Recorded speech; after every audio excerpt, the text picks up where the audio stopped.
올해는 전 세계가 계속되는 폭염과 홍수와 지진과 산불로 말미암아 지구의 종말이 임한 것 같은 두려움을 경험하며 살아가고 있습니다.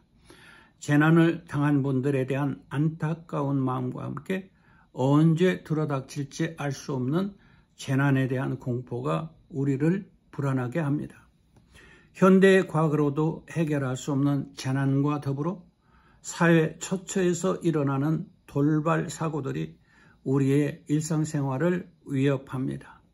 내일 일을 보장할 수 없는 우리의 일상을 어떻게 해야 평정심을 유지하면서 살아갈 수 있을까요? 공자님은 아침에 도를 깨달으면 저녁에 죽어도 좋다는 말씀을 하셨습니다. 우리는 참 도를 깨닫고 나에 대한 최고의 존재 가치를 찾아 안심 임명할 수 있는 길을 찾을 수 있을까요?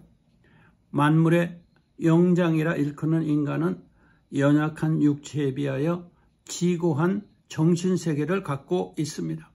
지성과 감성과 의지라는 지정의는 인격의 3요소라고 하며 인간 존엄의 바탕이 되고 있습니다. 그러나 이 고귀한 인격도 불완전하고 통제할 수 없는 충돌로 말미암아 불변의 진리에 오를 수 없는 한계가 있습니다. 인간의 근본적인 문제는 내가 누구인가 하는 자신의 정체성을 제대로 알지 못하기 때문에 해결 방법을 찾지 못하는 데 있습니다. 인간은 정신과 육체에 대하여 과학과 철학적 사유를 통해서 어느 정도 자신의 정체성을 확립하고 문제를 해결하는 능력이 있습니다. 그러나 과학과 철학적인 사유로도 접근할 수 없는 제3의 영역인 영적인 실체에는 접근할 수 없기에 궁극적인 진리에 도달할 수가 없습니다. 인간은 육체와 정신뿐 아니라 영적인 실체를 갖고 있습니다. 인간의 영적 실체는 영의 본체이신 하나님을 만나서 죽어있는 인간의 영이 살아나고 하나님의 성령으로 거듭날 때에만 확실하게 경험하고 알 수가 있습니다.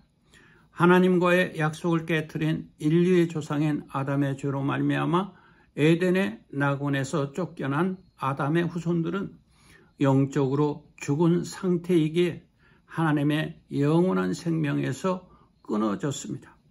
범죄한 인간은 죄와 질병과 다툼과 욕심으로 죽음의 길을 걸어갈 수밖에 없는 운명입니다. 인생의 수고와 노력은 잠시 피었다가 시드는 꽃과도 같습니다.